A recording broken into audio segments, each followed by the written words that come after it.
profitable. He started buying them. Founded ARM, Africa Rainbow Minerals, became a big company. Then out of that, the money he got from there started investing in other sectors. Banking being one of them, and financial sector like insurance. Now, Dora billionaire. Yes, he's President Ramaphosa's brother-in-law, but Ramaphosa became president when Ramaphosa was already a billionaire. So business.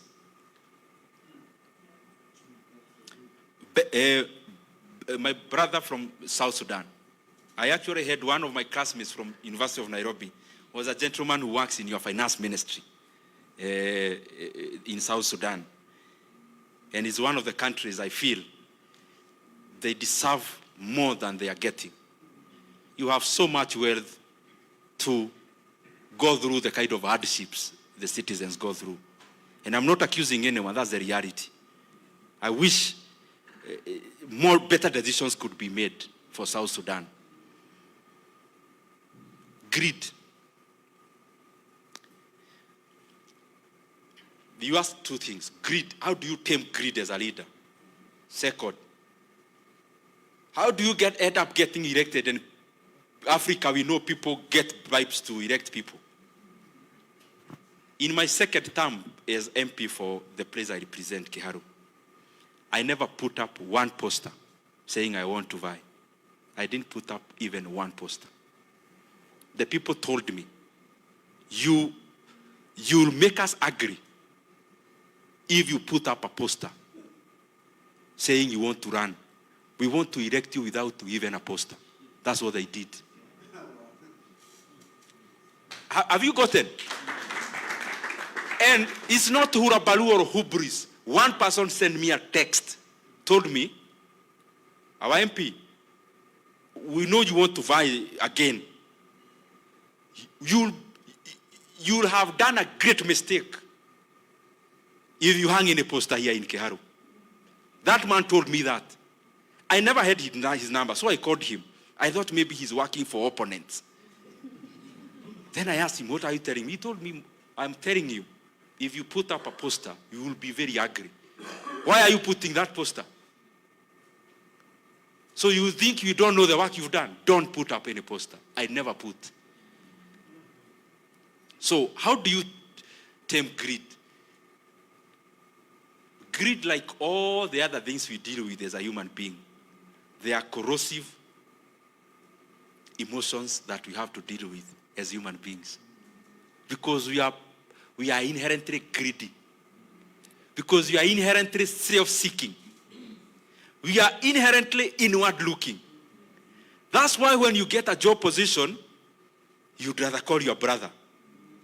Because our decisions are based on two things. As leadership, that's why we keep on mediocrity like a circle. Decisions here in Africa, even who to give a job, who to give what. That's why you see in one country, the president is the father, minister is the mother, this is the son. That is something called kin selection. That is the daughter. I saw an appointment somewhere on social media.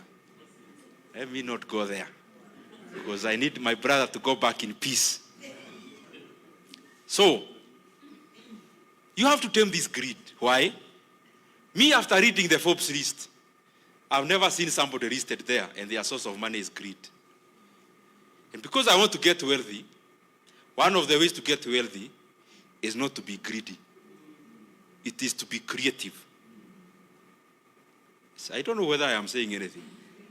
The work you do to steal, if you put in that money to make money, if you put up that mind and brain to make money, you'll make more money than the one you are stealing. Stealing involves a lot of things. It involves a lot of covering, a lot of conniving, all that work and energy. If you actually put it into the right business, you'll make more money there. But then the real issue about Africa and greed of leaders.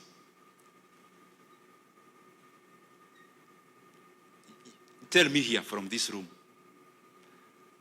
Have you ever heard of somebody called Martin Luther King Jr.? How did he die? was shot. What car was he driving when he was shot? Does any one of you know here? How many rooms was his house when he was being shot, Martin Luther King Jr.? Anyone who has an idea? How many cars did he have? Martin Luther King Jr. But you told me you know him. How do you know him and you don't even know the kind of car he was driving? Do you even know? No. Abraham Lincoln is a celebrated US president. Abraham Lincoln. What car was he driving? Which house was he living in?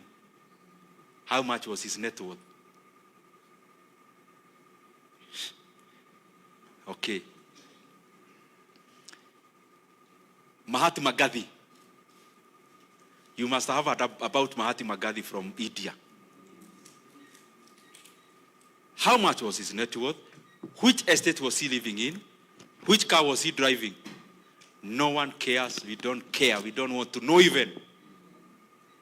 Julius Nyerere. But we remember these people. But how comes you don't even care the vehicles they were driving, how many houses they had?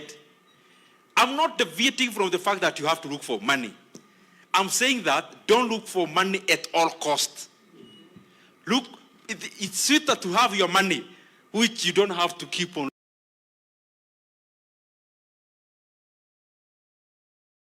looking who is following you.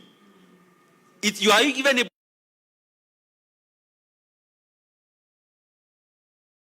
how you made it. You are not even proud of it. You can't even tell anyone how you made it. So greed it doesn't pay. Irene, is the last question. Stocks, etc. Me, I propagate one thing called value investments. Value investments is when you don't invest because somebody told you in a congregation that, oh, there is a place we are taking money, then it multiplies in a month. That's your decision to make. Me, I don't do those things. I invest in the stock market. Why? Because I'm buying a company. Let me start here. Where do we put our money as Africans? One, buying land. Here, there is no one who has not bought land. Even by the way you are looking at me, you have bought many pieces of land. Because you are told you are not a man enough if you don't have many pieces of land. How comes Elon Musk and all these other characters, how comes they don't care about land?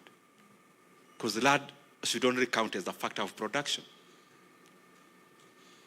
So what are you doing with it? Nothing, just to speculate.